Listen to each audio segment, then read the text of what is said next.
मारपीट की शुरुआत कांग्रेस की तरफ से की। याद कीजिए, पहले प्रधानमंत्री जी के लिए अपशब्दों का प्रयोग किया गया, उसके बाद कांग्रेस के कार्यालय में मारपीट की गई। देखिए, ये वही भाषा का प्रयोग कर रहे हैं जो जंगल राज में हुआ करता था। किसी को गोली से उड़ा देंगे, किसी को बम से उड़ा देंगे, इसको उड़ा देंगे, उसको उड़ा देंगे। देखिए, कल बीजेपी का विरोध प्रदर्शन था कांग्रेस के प्रदेश कार्यालय के बाहर में, और वहां पर एक झड़प हो गया कांग्रेस और बीजेपी के कार्यकर्ताओं के बीच में। दरअसल महागठबंधन के मंच से देश के प्रधानमंत्री मोदी के लिए अपशब्द का इस्तेमाल किया गया था, जिसके बाद बीजेपी के कार्यकर्ता आक्रोशित होकर मार्च करते हुए कांग्रेस कार्यालय के पास पहुंचे थे, जहां पर पहले से मौजूद कांग्रेस के कार्यकर्ताओं के साथ बीजेपी की एक तीखी झड़प हो गई थी। जिसके बाद से एनडीए के एक नेता का ऐसा बयान आया था जिसने एनडीए में खलबली मचाई।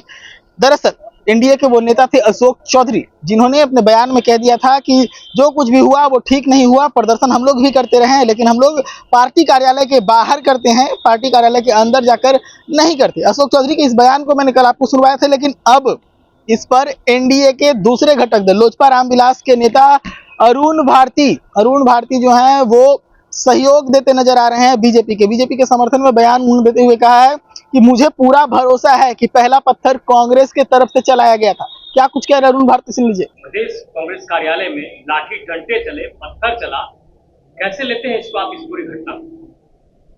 तेजस्वी जी ने तो पहले ही, कल ही शायद उन्होंने कोई ऐसा बयान दिया है जिसमें उन्होंने कहा है, उन्होंने बयान दिया है जहां पर उन्होंने ये कहा है कि हम किसी को उड़ा देंगे, ऐसी यात्रा से क्या क्या उड़ गया।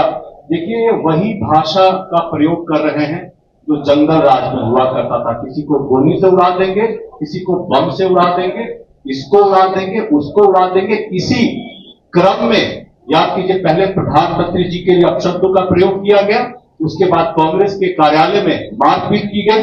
आने वाले समय में धीरे धीरे आप देखेंगे कि इसी तरह से जंगल राज की पुनरावृत्ति की अग्रसर होने की तरफ वो लोग चाहते हैं कि चुनावों के बाद दोबारा जंगल राज की सरकार आए, लेकिन हम लोगों को ये प्रयास करना है, बिहार की जनता को सोच समझकर यह प्रयास करना है कि जंगल राज की पुनरावृत्ति दोबारा बिहार में ना हो। लेकिन पार्टी दफ्तर में बीजेपी के दोनों मंत्री, 3 विधायक घुस जाते हैं, मारपीट करते, तोड़फोड़ करते, कितना सही है? देखिए, वहां पे घटनास्थल पे धूम नहीं है, लेकिन मुझे ये जरूर पता है कि अगर कोई भी मुझसे संवाद करने के लिए आएगा तो मैं कोई भी प्रतिकार करने से पहले उसकी बात को अवश्य सुनूंगा। और मुझे लगता है कि अपनी बात को रखने के लिए हमारे एनडीए के घटक, सबसे बड़े घटक दल के लोग गए थे, लेकिन मारपीट की शुरुआत कांग्रेस की तरफ से की। बात रखते थोड़ी प्रदर्शन करने गए थे, कांग्रेस मुख्यालय में घुस गए, गाड़ियों का शीशा फोड़ दिया। देखिए, पहली बार नहीं हो रहा है कि कोई पार्टी प्रदर्शन नहीं करती है, लेकिन मुझे पूर्ण उम्मीद है कि जंगल राज वाले लोगों की तरफ से ही इसकी शुरुआत की गई होगी। तो अभी आप सुन रहे थे लोजपा रामविलास के नेता, सांसद और चिराग पासवान के जीजा अरुण भारती को।